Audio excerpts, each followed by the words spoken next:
I'm Amy, sex educator, sex and relationship coach, and co-owner of PurePleasureShop.com.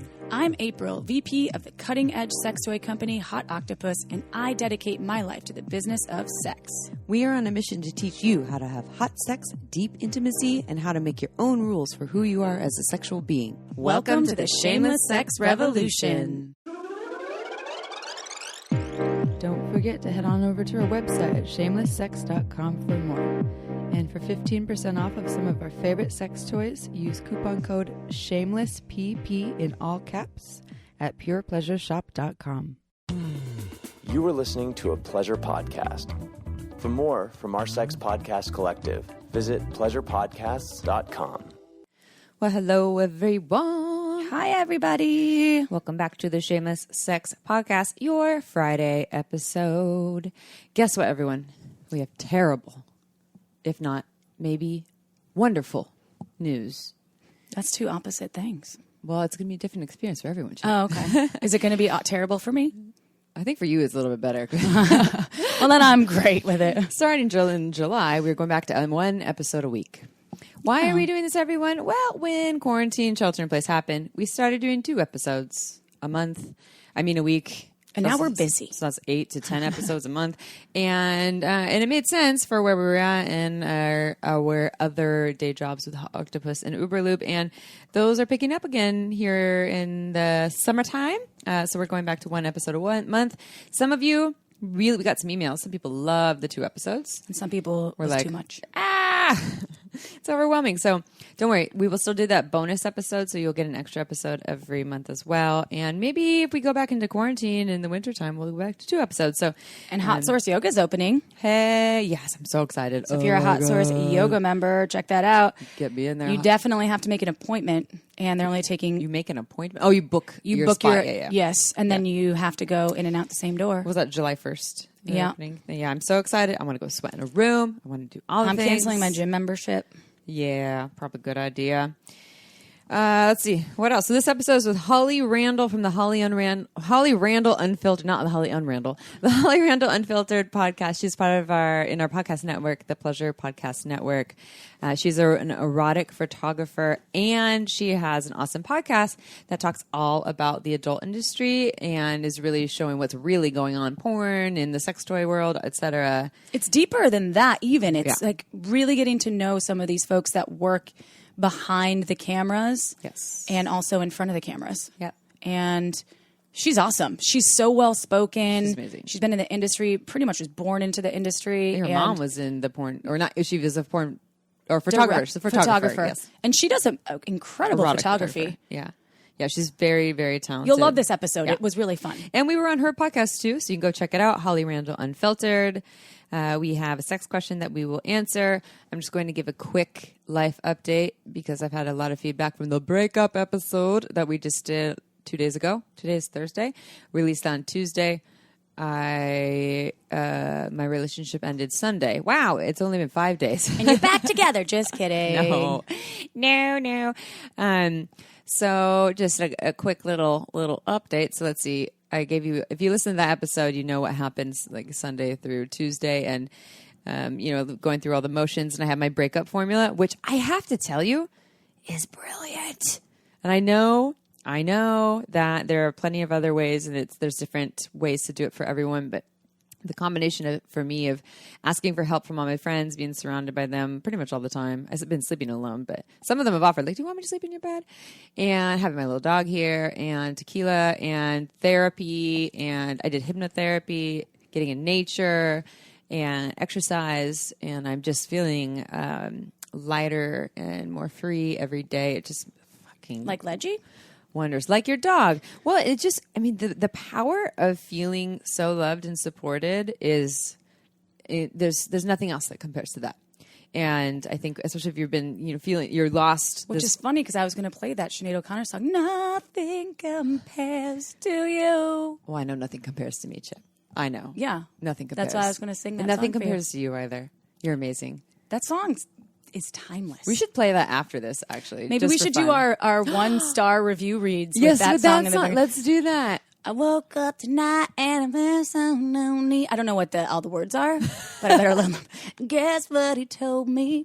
This episode is actually going to be us singing. Yeah, the whole time. No, the whole entire time. Everyone shuts off their radio now. Yeah. So anyways, if you're all wondering, I am getting lighter every day. I still really love that person too. That's not changing, but You seem a little lighter today. I feel a lot lighter. I was just singing and dancing to Outkast Speaker Box Happy Valentine's She's Day like, I'm going to song. get this song stuck in your head. I was like, I got to go. My other friend played it for me and just like, Happy Valentine's Day, every day on the 14th. Anyways, okay. Yeah, need a dough. I got my hair done today. Yeah, you look good. Things are back. Now I just need to get my ratchet ass toes done. You want to see something scary? Take off these socks. Oh yeah.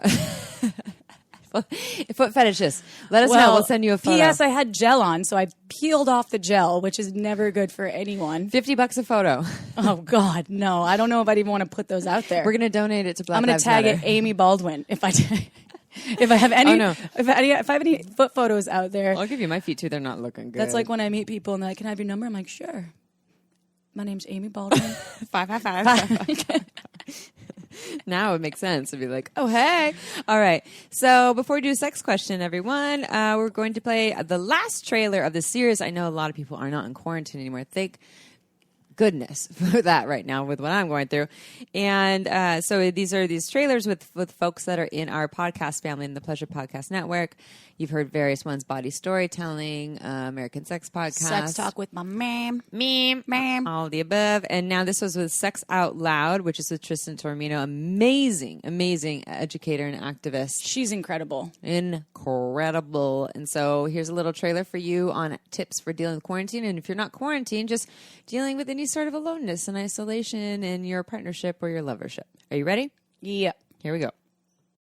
Hi, I'm Tristan Taormino, the host of the podcast Sex Out Loud. I'm answering the Pleasure Podcast's question of the month and telling you my number one sex tip for quarantine. Use this opportunity to expand your definition of intimacy.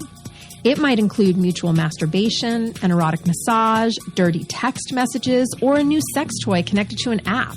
And if you're in the mood for some pleasure and politics, listen to my podcast, Sex Out Loud.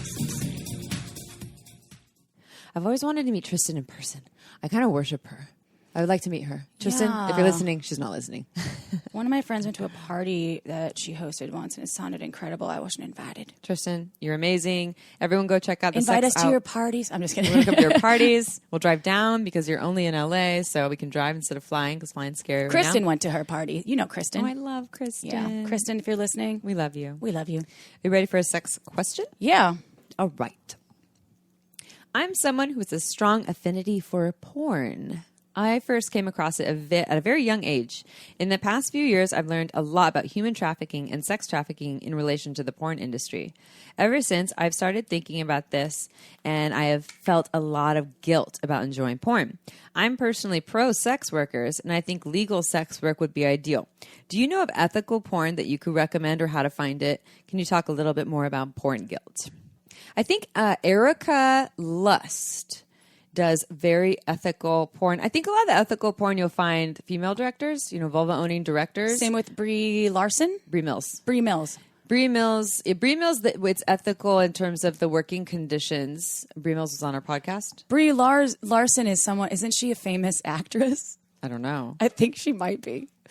Well, scratch the Brie Larson. Don't look up Brie Larson. Brie Mills. Brie Mills. Yeah, Brie Mills has adult time, like the Netflix of porn. Yes. Ethical meaning. And you listen to that episode, actually, that we had with Brie Mills, the interview. That was only in the last 2 months or so. And then Erotica Lust also has ethical porn, too. So it does exist. It just depends on what you're into. I know that Brie Mills on Adult Time has every genre possible, and everyone gets fairly paid, and they get to choose what they want to do. Yeah, Brie Larson is that Academy Award-winning actress. Whoops. Well, she doesn't make porn, everyone. Close enough. Sorry, my misfacts. Yes, that's okay. It happens. I feel like, oh, man. You corrected yourself. I did. That's cool. Yeah. And so the guilt here. So yeah, I mean, I believe I'm pro sex work as well. I believe April is too, and I think it'd be awesome if it would be legal because then they would have more legal rights and protection over themselves, and that's just not where we're at least here right now. But hey, in Netherlands. And Australia. In Australia. And the guilt, I understand why you might feel that when you're just looking on Pornhub and you're finding some especially the ones where you're like, that person does not look like they're having a good time. And so I get it, because you're probably more empathetic than you're giving yourself credit for. Maybe you're just really able to feel into this, to the person's experience. I mean, we can tell, even just from an image, I can usually be like, unless they're a phenomenal actor, I can't tell shit. But in a lot of porn, I can tell, I'm like, this is a performance. Yeah. And doesn't feel like it's really about their pleasure and their body. Now, who knows what, if they're forced into it or not. I don't think we should outlaw something just because a lot of people in the industry maybe are coming from a trauma place. Because a lot of people love it. A lot of performers choose this. It's empowering.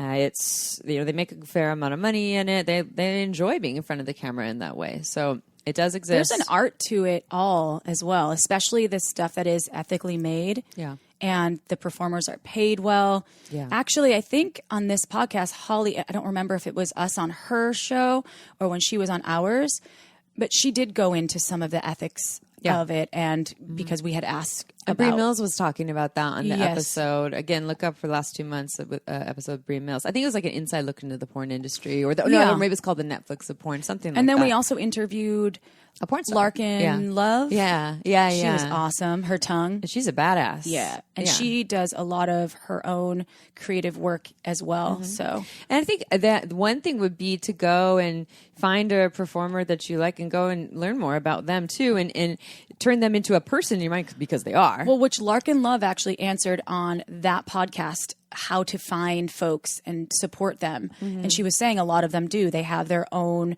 account on certain where fan base. they make most of the money. They make most of the money. So there are ways, if there's someone that you are particularly into watching on the tele or on your laptop, then the telly. it's a great idea to go directly in and support them, and definitely support your favorite porn stars, and giving your money to something that you know is actually going directly to them and not to anyone else, I think is an important way to show your love, especially if you really dig porn. That's all good. I dig porn. And that can help from the guilt, to learn more about the company, the director, the production company, the performers themselves, and turn them into a person in your mind, because that's what they are, and then support them, and then you don't need to feel guilty, because you're like, I'm helping this person live a great life by doing it this way. So it exists. Thank you for the question, and hopefully this podcast will give you more information. Before we dive into the podcast, we are going to share a little information about Dipsea. You all have heard us talk about Dipsea before. It is an online app where you can listen to short erotic stories designed by vulva owners for vulva owners to get you in the mood anywhere you want to, anytime you want to, whether it's just for yourself or for your lover. We get a lot of listeners that say, it's hard for me to get into my body, feel my desire, turn into my eroticism. This is a great way. Just go turn on one of these stories. And we've heard this from listeners who have used Dipsea, as well as my clients.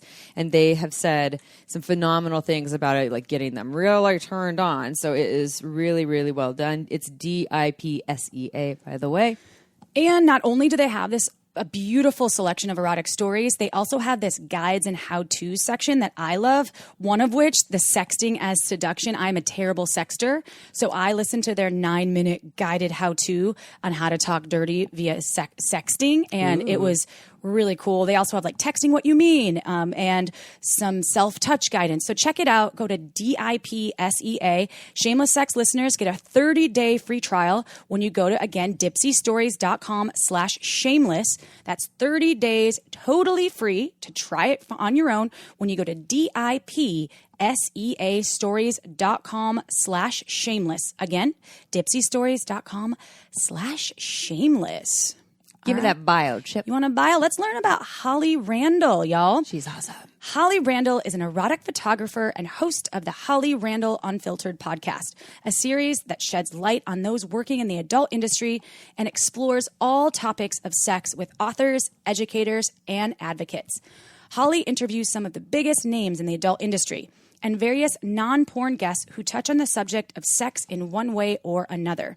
With an honest and humorous outlook on life, Holly strips away the misconceptions on people who work in the sex industry and offers sex-positive discussions on various social and political issues.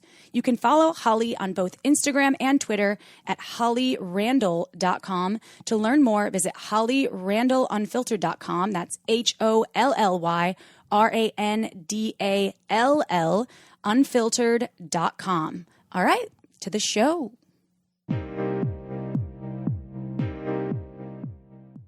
All right, everyone. It is episode time. This one is with another member of our podcast family, the Pleasure Podcast Network. We are in this wonderful network with, I think there's 9 or 10 of us now. Sex Talk with My Mom. We've actually done a podcast with them. Tristan Taormino's podcast, American Sex Podcast.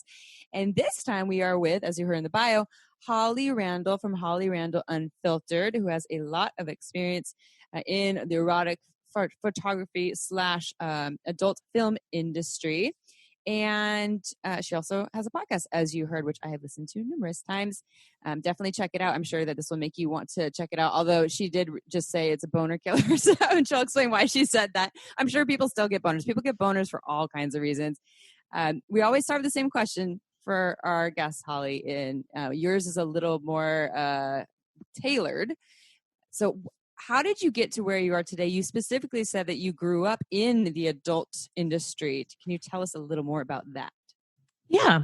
So my mom is Suze Randall. She's a pretty well-known erotic photographer, and she also made some movies back in the 70s, and was, extremely popular in the 70s, 80s, 90s, early 2000s. She was the first female staff photographer for Playboy. She shot for Penthouse, she shot for Hustler, she shot for pretty much all the men's magazines, and in her day, she was truly at the top of her game. My father helped her run her business. They've been together since they were about 21 years old, so, basically forever. And I'm their first child. And they moved here from England in 1974 to work for Playboy, so we can actually thank Hugh Hefner for my mom's green card. Mm-hmm. And yeah, thanks, Hef. And then I was born in 1978 while she was working at Hustler. My birth was actually announced in the back of Hustler magazine. Oh. There is a picture of my mom. It's a staged photo, but it's a picture of my mom with me in a sling breastfeeding, while she's shooting a lady. It's a pretty funny photo. So that's kind of my first claim to fame. And I started working for them when I was about 20 years old. I'd always wanted to be a photographer, but since the age of 12, when I really started to get into it, I wasn't obviously at that age imagining that I would be working in the adult industry. I wanted to be a fashion photographer. I always knew what my parents did for a living. From an early age, I think my parents explained to me that they took photos for grownups, and that was kind of the extent of the conversation until I got older and I understood more along the lines of what that was. And so when I was 20, I was about halfway through photography school, wasn't really feeling it. And they just happened to have launched their website, Suze.net, because this life-changing technology came along called the internet. And that changed everything for my parents. My mom had the largest private library of erotic photography. I think we can safely say that because she was adamant about always owning her images. There's a lot of other photographers who were her contemporaries, but they worked, almost exclusively for publications such as Playboy, such as Penthouse, and they never owned their pictures. The publications that they shot for owned their pictures. My mom was always adamant about owning her own photos. So when the internet came along, she was in an incredibly fortunate position because she owned so much content, and she was already an established name. So she kind of threw up this website and started posting her photos, and it just exploded. They just started making so much money. They didn't know what to do with it. It was crazy. There'll never be another time like that, and they just were so lucky. Their timing was so good. And they were very overwhelmed. They asked me if I would consider moving from Santa Barbara, which is where I was going to school, to LA to move back in with them and then help them run the website. And at first I thought, okay, I'll do that as a transitionary thing, because I still didn't think I was going to really end up working in the adult industry. I thought I'd help my parents out with like office admin stuff. That's really what they needed me for at the beginning. And then I just found that I really enjoyed it. My mom cultivated a kind of environment that is so much different than a lot of other porn companies. And I think definitely different than what a lot of people imagine porn companies are like. Being run by a woman, she was very, pro-feminist in the way that she was very adamant about how you treated the models, how they were the most important people on set. Our stuff was always really high glamour, beautiful. She spent a ton of money on makeup artists, set design, styling. And back then, the internet afforded us so much freedom that you could really shoot whatever you wanted. And it was amazing. We'd sit down on a Monday and we'd be like, okay, what are we going to shoot next week? Like, what do we feel like doing? Do we feel like doing like a 40s gangster theme? Do we feel like doing an outdoor tropical sauna? Like anything that you wanted to shoot, like we could do it and we could sell it because we had this platform that people were so responsive to, and you could basically do anything you wanted to make money. So it was a different world back then. And, and she had a great staff, and my mom, taught me everything I know. And it was just like a really positive environment. It was a really great time. Really great time. And you have had your podcast since, I think, 2016, right? 2016? Sure. Something like that. Yeah. I think I'm coming up on 3 years. That's a great question. I should know this. Oh, well. I should really know this. I am coming up on my 3-year anniversary, I believe, in August. So probably more like 2017. I mean, math's not my strong suit, but yeah. I believe that's correct. But I don't get me wrong. I could be totally wrong. Well, regardless, I think that what I was wanting to ask you is, you started your podcast and it was your inspiration behind it was you seeing how mainstream media portrayed the adult industry, the porn industry. And you, I think, wanted to give folks out there an idea of what the adult industry was really like. So what is the adult industry really like, Holly? Well, my inspiration for actually starting my podcast was kind of twofold. That was definitely a part of it. But when I started my podcast, I was going through one of the, definitely the worst time in my career. Like my career had always kind of grown since I'd started. And I just had this horrible summer where I got fired from Playboy because Cooper Hefner came in and decided he didn't like me. So they got taken over by an entirely new team of people and they booted me. One of my other main clients almost completely dropped me and went from doing like maybe 8 to 10 shoots a month to like 1. Oh. And, being freelance, that's the game. You are never guaranteed consistent work if you're not under contract. And I always refused to sign a contract. And so, I was in this I was struggling with my alcoholism too at the time because I had relapsed after 7 years. And so I was in this horrible place where I really felt like there was nowhere for me in the adult industry anymore. The adult industry had been my home for so long and I felt like I had no place. And I thought to myself, okay, what can I do that's different from everybody else? Because there's tons of directors that are better than I am, amazing photographers. I used to have, a stranglehold on the glamour market, but that wasn't the case anymore. There's so many talented people in the adult industry. And I thought, what can I do? What resources do I have? What skills, maybe talents do I have that other people don't? And I thought, well, I like to talk. I know very well a lot of people in the adult industry. I've forged good relationships with them. And I hear this podcasting thing's taken off. And I thought, And then my other thought was, the mainstream media portrays the adult industry in such a skewed way. And could I maybe do something? Could I create a show where I could show the world what these people that I work with are really like? If you work in the adult industry, you realize that it's such a different place than what most people think it is. This is granted, of course, that you're working with reputable, ethical companies. It's not all good. And yeah, so I thought maybe I could be a voice for people in the adult industry. Maybe I could not be a voice, give them their voice, give them a platform where they could talk about who they are as people and how they really feel about their jobs, and not the narrative that the mainstream media likes to push, which is, all women are victims and they're broken and they're drug addicts and that kind of thing. And I honestly thought, I decided on doing a season. So I thought I'll do 10 episodes. It's probably not going to go anywhere. No one's going to care. And here we are, almost 3 years later.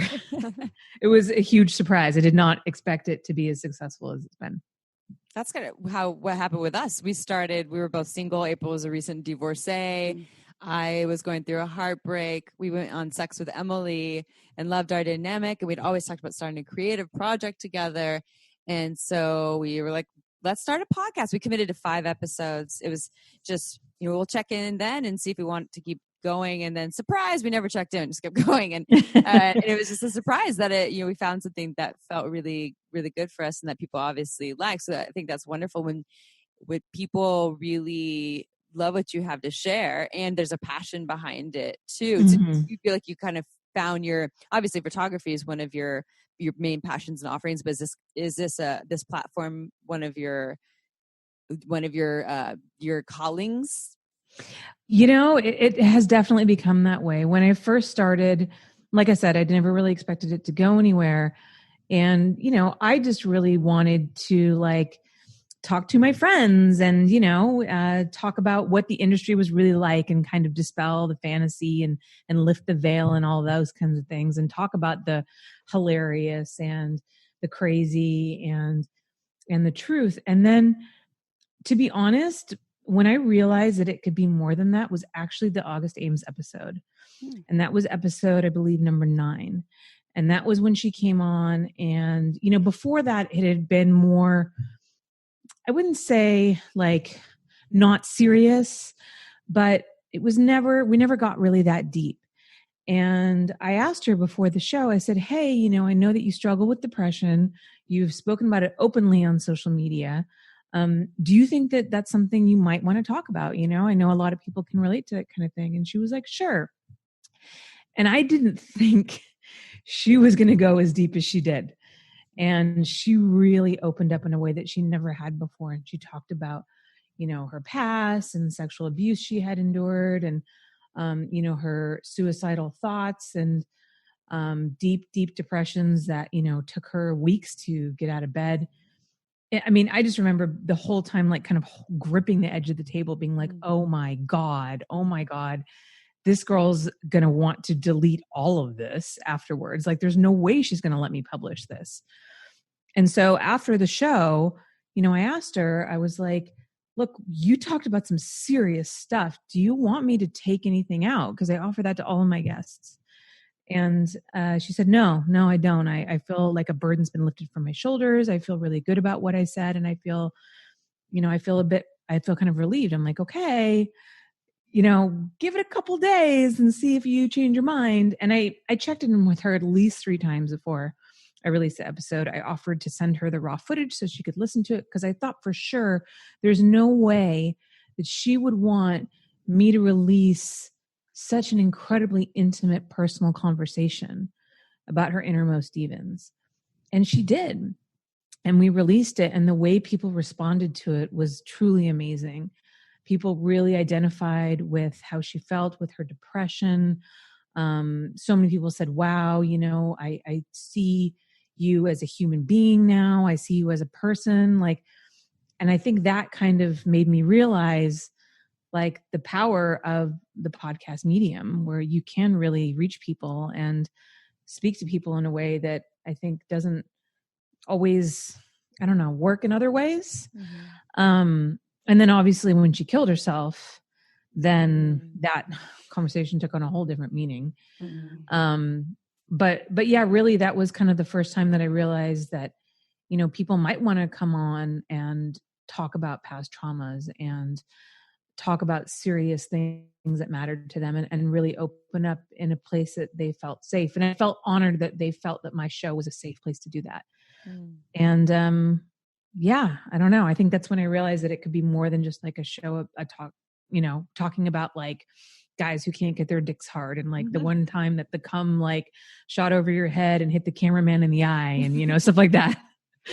Listeners right now, like, I want to hear that. That's what you were mentioning to us too, where you said your show can be a boner killer, because we were like, your YouTube channel is blowing up and it's doing awesome. Everyone should definitely check that out. And you said it's like, no, the sexual content, it can be a boner killer. Can you talk about that a little bit? Because we were dying laughing. I was like, Totally.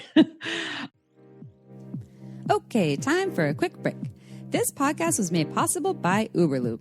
It's a luxurious silicone lubricant that enhances sex and intimacy. We receive emails from listeners who have tried Uberlube, and the feedback is unanimous. We never knew lube could be this good. It's also less likely to throw off the pH than most other lubes, and there are thousands of doctors recommending Uberlube to their patients, whether they want to make their hot sex even hotter or for folks experiencing dryness. Uberlube is without a doubt my favorite lube. It has no flavor, no scent, and feels absolutely amazing on my body. And it isn't just for sex. I use it to tame my hair frizzies, to prevent chafing, and I even put some in my mouth before an oral sex session. Totally ups my blowjob game. Oh, and the bottle, it's beautiful. It looks like a cosmetic product, so I just leave it out on my nightstand, totally shamelessly. To learn why we think it's the best lube on the planet, check out uberlube.com and use code SHAMELESSSEX for 10% off, plus free shipping. Again, that's uberlube.com and use code SHAMELESSSEX for 10% off and free shipping. This podcast was also made possible by omgyes.com. OMGS is a research-based online program that teaches you all about how to pleasure the pussy. OMGS studied thousands of vulva owners to find out how they orgasm, and then made beautiful animated modules and super honest short videos to give you ways to reach even more pleasure. I've been recommending OMGS to my clients for years, and it's been changing their lives. We all know pleasure is fluid and ever-changing, so why not add more tools to your pleasure tool belt? OMGS is for everyone, so whether you are a vulva owner or you just love vulvas, OMGS will give you the techniques to get your O-face on. There are 2 seasons to choose from and hundreds of gorgeous videos to explore, so go see what science says about pleasure and visit omgs.com/shameless. That's omgyes.com/shameless to get $5 off your OMGS access. Again, omgs.com/shameless. Go check it out. Now back to the show. Yeah, absolutely. Yeah, and it's funny too, because sometimes my guests will be like, should I talk about this? Because it's not very sexy. I'm like, we're not here to be sexy. Like, we're here to tell the truth, and we're here to be honest, and we're here to be human beings. We're not here to be, you know, our stage names. We're here to be who we are. And I think that's what really resonates with people, because when they watch these girls and these guys in these scenes, obviously they're fantasies, right? They're sexual fantasies. They're playing up a character, and you know, that character is a part of who they are. But like everybody else, we're multifaceted. We're more than one thing.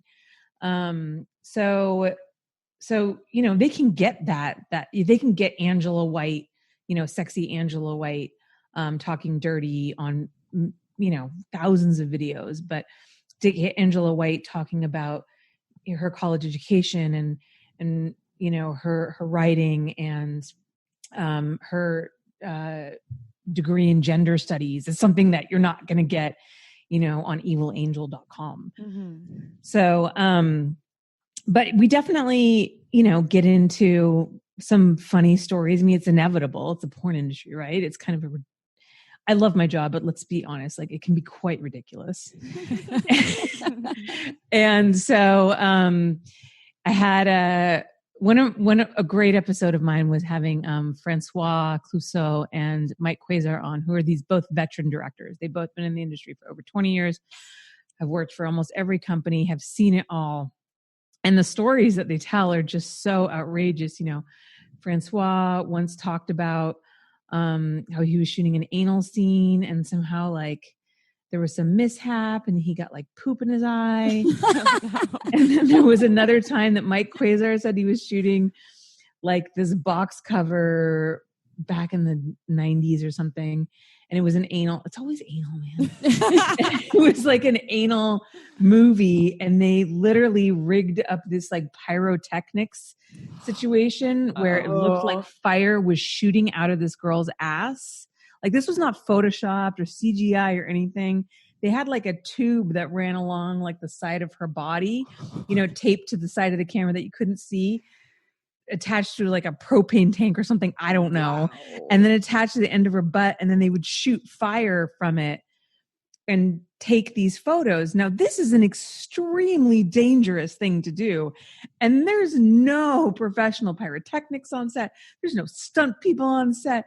There's no like OSHA regulations. It's just like, I mean, she could have been seriously hurt. So, but no one was injured, right? Nobody was injured. It wouldn't be a funny story if she was injured, yeah. But she wasn't, so it's funny. Yeah. But yeah, just all these, you know, crazy stories like getting squirted on, getting accidentally come on. It's kind of happened to all of us. It's just part of the job. You're trying to get like that one angle, and then it just happened, right? You're like, no, you have to wear your goggles. You're in the line of fire sometimes, man, and you just gotta like.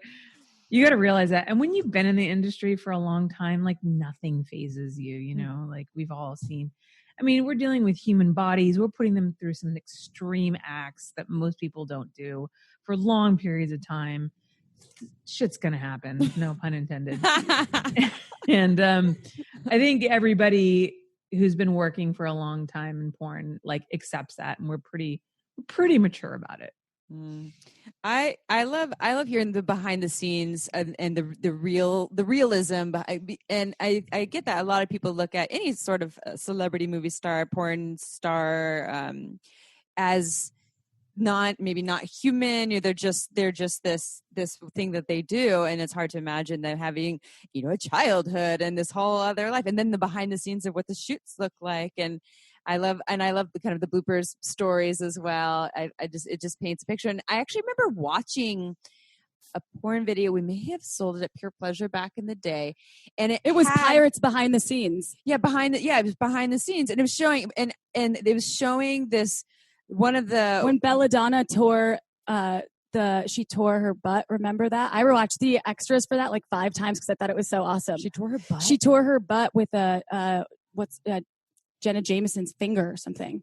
Oh wow! Oh, like her nail. Oh. Yeah, and her butt was bleeding. Ow. And I was like, oh my god! That's when I realized that they wore butt plugs before the anal scenes, because that was never information that people had talked about. Was that what you were thinking, or no? What I was thinking was someone was doing a deep anal scene, and they shared that they actually didn't eat for like 2 days before they fasted, and right after the scene, they ate like a whole pizza. Oh yeah, there's a whole secret and there's a whole method to doing anal scenes. A lot of times girls will, and everybody's different. Everybody's like, they figure out their own system. Everybody, like I said, has their own way. And, you know, some girls will stop eating like the day before. Gummy bears are very popular for anal scenes because they give you the sugar that you might need to keep your blood sugar up, but they don't like, you're not going to poop. One thing you definitely don't want to eat is a salad. That's a real problem. Thou shall not eat salad before anal. There you go, everyone. Sex tip. Thou shall not eat salad. Gummy bears. Gummy bear salad. That's a good idea. It's colors, all the colors of the rainbow. I always say don't go in on like a heavy Indian food like night before any anal. Yeah. I didn't know about the gummy bears. Yeah. Gummy bears are a popular item for anal girls. Should we include that in our sex ed anal programs now? Probably. I think so. I didn't know. Plugs and gummy bears. Yeah, I like that. I like it too. So you've talked about, I love just an inside look to what the adult industry and the porn industry is a little different than the adult. I know it gets kind of sometimes it gets jammed into the same maybe tier or category. And I think there's misconceptions about both the porn industry and the adult industry on its own. And you've given us a look inside the porn for sure. And I want to talk a little bit about some of the most interesting people, though, from any side, the adult industry, the porn industry that you've interviewed. I know you talked about, obviously, the 2 directors. Is there anyone else that story was either deep? I love that story about, I don't love it in a way that's like, lights me up, but I love it that you had this way to get deep with August. What was her last name? Is that August? Ames. August Ames, yeah. Thank you. Was there anyone else that you'd like to share that some of our listeners can even tap into those episodes as well? I would love to. Yeah. Man, there's been some amazing ones. I've had men break down and cry on my show, which is kind of like guys that like Rob Piper is this like really like strong performer. Small Hands, when he was talking about how much he loves his wife, Joanna Angel, like that was really amazing. When he talked about how he was, his father disowned him when he came into the adult industry because he came from a very strict religious background, and then how he was accepted by like this new family, in the adult industry and with Joanna's family, and how much that meant to him, and how he felt that he could finally be, who he wanted to be. I had a great interview with Adria Ray a few weeks ago, and she actually talked about how she really enjoys rough sex as a means to kind of help her deal from trauma she experienced from physical abuse when she was younger. And when I asked her to explain that, she talked about how engaging in rough sex in a consensual way with somebody that you trust, like on a porn set, where is a place that a lot of people like to kind of work through maybe sexual issues or try new things, because it is, and again, I just have to preface this by saying, as long as you're working with an ethical company, it is a safe space to try these things because you're surrounded by other people, right? Communication is the most important thing on a porn set. We have the performers talk to each other before the scene if they've not worked together before about what their do's and their don'ts are. I hear out loud from the girl what her don'ts are, and if I see them being violated in any kind of way, or I can think that she might be uncomfortable, I call cut. She knows that she has the freedom to call cut whenever she wants. And so what Adria Ray was saying is that it's a place that she gets to kind of relive this kind of physicality, but in a safe space where she feels like she's in control.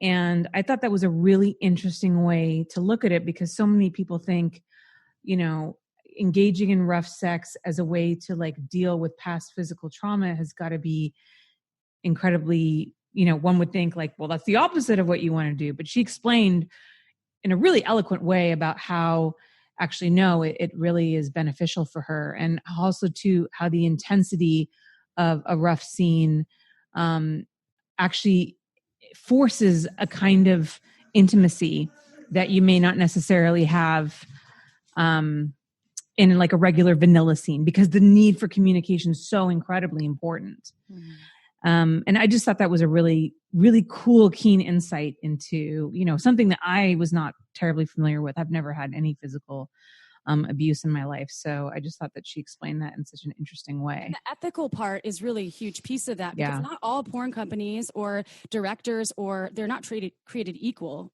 Yes. I'm assuming that that's something that you want to look for and support our ethical companies producing porn. And we've had Bree Mills on our show. I know you've had her on your show as well. And she's making amazing ethical porn. Are there any other companies out there? I mean, I would say Erica Lust is definitely one of them. I would say like pretty much all of the big studios, especially now, with the spotlight that the adult industry has on them. They recognize just from like a PR standpoint that they got to really be careful about how they handle things. But, MindGeek, the company that I work for, I shoot for Twisties, they're great. If a girl shows up to set and she looks at the script, I mean, I do send the script days before, but sometimes they don't look at it until they get to set. And there's something in there she doesn't want to do, something she's uncomfortable with. They're like, change it.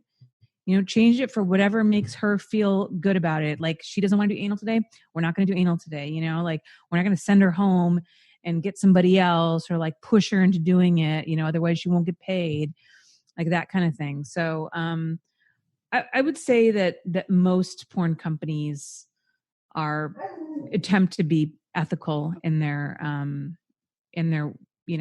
filming, but obviously that's not always the case. And it's kind of like a case of like insider baseball. It's like you kind of like, if you're in the industry, like, like the directors that are kind of shady and the ones that aren't.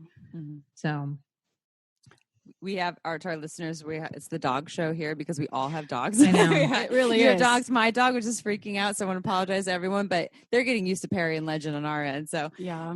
It's about like, it's getting to like ball throwing time right now. And I have this eternal clock. Yeah. And my brother lives in the guest house, and I think he stepped outside, and I think that they think that he might be throwing the ball for them, but well, I've not heard anything over there, so I'm not so sure it's going to happen, guys. Is he throwing it? Is he throwing it? Is he throwing it? Well, we have just one more question, other than, of course, we wanted you to tell our listeners how they can find you, etc. You teach people how to do photography. I am assuming specifically erotic photography. And can you tell us, I think you said you did a whole video, something series, something along those lines. If you can tell our listeners a little more about that, and if you have like a top tip or two and how they can build the perfect sexy shot for their lover. Yeah. So I was actually teaching live workshops for quite a while. I was doing them about twice a year, and I did stop doing them. I'm not saying I won't pick them up again, but they were just a lot of work. And like financially for me, it just made more sense for me to like shoot for other companies. It's very like mentally exhausting because I've got like, 7 people that I need to like all give attention to and teach them how to shoot. And they were wonderful. Like I loved my students, but it was just a lot. So I thought that perhaps I would change that to doing maybe some online courses. And I managed to get one done on basic studio lighting, and then the pandemic hit and I wasn't able to finish those courses. So hopefully once this quarantine lifts, I'll be able to go back and shoot all the other courses that I planned. But yeah, I mean, the thing about photography is it's so complicated and there's so many different variables, and you're never not learning. But I will say one of the easiest ways to take a good photo or to shoot a good video is to really pay attention to ambient light. And by ambient light, I mean the sun. So window light is one of the most flattering lights that you can use. Like right now, as I'm talking to you guys, I made sure that I situated myself in front of a large window so that I was nicely lit. You want to be careful about having a really, really bright light source behind you, because most cameras will automatically adjust for whatever the brightest thing in the room is. So if the brightest thing in the room is behind you, you're going to become a silhouette. So if you can have one light source that is a window, if you don't have actual like a lighting kit, and then everything behind you is darker, that's generally going to give you a really beautiful light. Most people have kind of figured this out now with iPhones and like the reverse camera and the selfie thing. Like most people have kind of figured that out. But also too, to just consider open shade is good if you're outside. Generally, if you're shooting at high noon when the sun is directly above you, it'll cast really ugly shadows onto your face. You'll get those holes in your eyes and it's really, really unattractive. So try to move into shade, but face towards wherever the opening in the shade is.